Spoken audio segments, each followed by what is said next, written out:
basée sur le respect du protocole sanitaire que le ministère de la Santé, dans le contexte de lutte contre la Covid-19, a prescrit.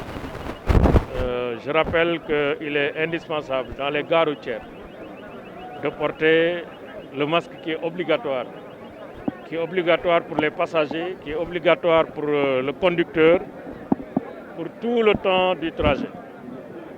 Mais aussi, il est important de veiller à ce que les conditions d'hygiène soient respectées durant tout le trajet du transport. Mais aussi prendre toutes les dispositions qui sont prévues par la loi en termes de respect des gestes barrières. Ça, j'étais venu le rappeler. J'ai constaté qu'effectivement, il y a une très grande motivation et une grande mobilisation des opérateurs de transport pour respecter le protocole sanitaire. Je suis venu aussi partager avec la communauté cette réforme importante portée par la loi d'orientation et d'organisation des transports terrestres votée à l'Assemblée nationale. En attendant les décrets d'application, j'ai jugé important à chaque fois que l'occasion se présentait de partager les grandes lignes de cette grande réforme des transports terrestres. Hier d'ailleurs, le président de la République, dans le cadre du Conseil des ministres, a parlé de la modernisation des systèmes de transport, qui est déjà amorcée à travers des projets et programmes très importants, notamment le plan Sénégal émergent, à travers ces projets de TR et de BRT. Et nous devons organiser le transport privé, effectué par les opérateurs de transport privé. L'organiser à travers le renouvellement du parc. L'organiser à travers la professionnalisation des acteurs, particulièrement des chauffeurs, pour lesquels la protection sociale doit être au cœur de la politique sociale des transports terrestres. Mais particulièrement lutter contre l'insécurité routière et aussi renforcer le contrôle routier pour que ce contrôle soit optimal, c'est-à-dire un contrôle intelligent, efficace, qui va accompagner la dynamique de réforme. Je suis venu aussi, en troisième lieu, manifester la solidarité de M. le Président de la République à l'égard de la communauté des transports. Déjà, une enveloppe de 8 milliards 250 millions a été distribuée aux opérateurs de transport qu'on appelle les transporteurs, dans tous les segments du transport, partant du transport urbain, du transport interurbain, des mototaxis qu'on appelle régulièrement Jakarta, mais aussi des taxis. Une enveloppe de 8 milliards 250 millions.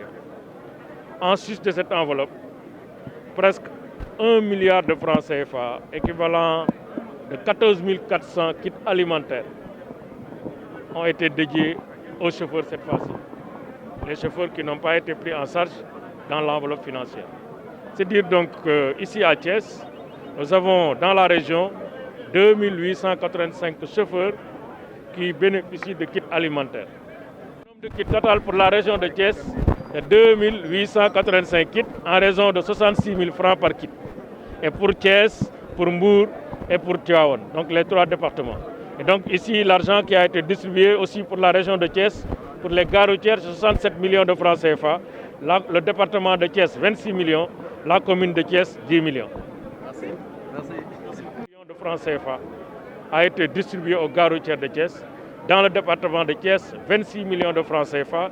Ici, dans la commune de Thiès, 10 millions de francs CFA. D'ailleurs, le président du regroupement me montrait déjà le bureau et le matériel qui a été acquis en termes d'ordinateurs, de photocopieuses sur la base de cette enveloppe. C'est dire donc que nous sommes tous mobilisés pour un transport moderne, un nouveau pas, le pas de la modernité, le pas de la sécurité, le pas de la performance. Monsieur le ministre, la Tabaski, c'est la Tabaski,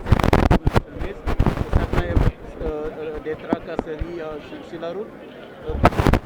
Ce que je peux faire, c'est appeler au nom du gouvernement les agents qui ont en charge le contrôle routier à plus de compréhension, mais aussi à plus de rigueur.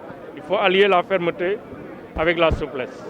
Souplesse parce que souvent les Sénégalais se déplacent avec leurs moutons dans cette période. C'est vrai que la réglementation interdit de mettre ensemble le bétail et les humains. Mais nous comprenons que le Sénégal aujourd'hui est dans un niveau où malheureusement les enseignants, les fonctionnaires qui se déplacent et qui ne sont pas véhiculés sont obligés d'aller ensemble avec leur mouton de tabaski. C'est une courte période qui va se terminer à la fin du mois de juillet. Je pense qu'on peut être compréhensif, nous permettre l'année prochaine d'avoir le matériel roulant qu'il faut pour sensibiliser pour que nul n'en ignore. Je pense que ça c'est une demande que je peux formuler au nom du ministre de l'Intérieur, au ministre des Forces armées, aux agents qui sont dans le contrôle routier, plus de compréhension. Ils m'ont aussi souligné que le port du masque est obligatoire dans les transports en commun. Quand un passager est pris sans masque, c'est le chauffeur qui est sanctionné, qui est attesté. Je trouve que la responsabilité pénale est une responsabilité individuelle. Nulle part, le chauffeur n'a l'obligation de payer une faute qu'il n'a pas commise. Donc je pense que ça aussi, c'est un appel. La loi soit appliquée dans sa rigueur, mais appliquée à celui qui est fautif et pas à celui qui n'est pas fautif. Les conducteurs de Jakarta attendent toujours leurs 450 millions, monsieur le ministre. Alors les conducteurs de Jakarta, on me dit souvent, ils font 160 000, 185 000, 200 000, on ne connaît même pas leur chiffre. C'est pourquoi on leur a demandé au niveau des comités régionaux de s'inscrire sur les listes qui sont produites à cet effet, pour qu'on puisse d'abord les identifier. Et nous sommes en contact avec le président du réseau, nous sommes en contact, qui est là d'ailleurs, nous sommes en contact aussi avec le président national des conducteurs de moto Jakarta, M. Samb, avec qui nous discutons, parce qu'une enveloppe de 450 millions, si on le répartit directement à plus de 185 000, vous voyez que ça ne va rien servir. Nous sommes en train de discuter avec le ministère de l'enseignement, de la formation professionnelle et la DER pour voir dans quelle mesure cette enveloppe pourrait servir de levier pour un financement d'un programme beaucoup plus structurant. Mais ça, nous sommes en train de discuter avec eux, c'est leur argent. S'ils veulent individuellement qu'on leur donne, on le fera. Mais je pense que le meilleur moyen, c'est de constituer cette enveloppe en fonds revolving pour leur permettre justement de renouveler le matériel de Jakarta, avoir des tricycles,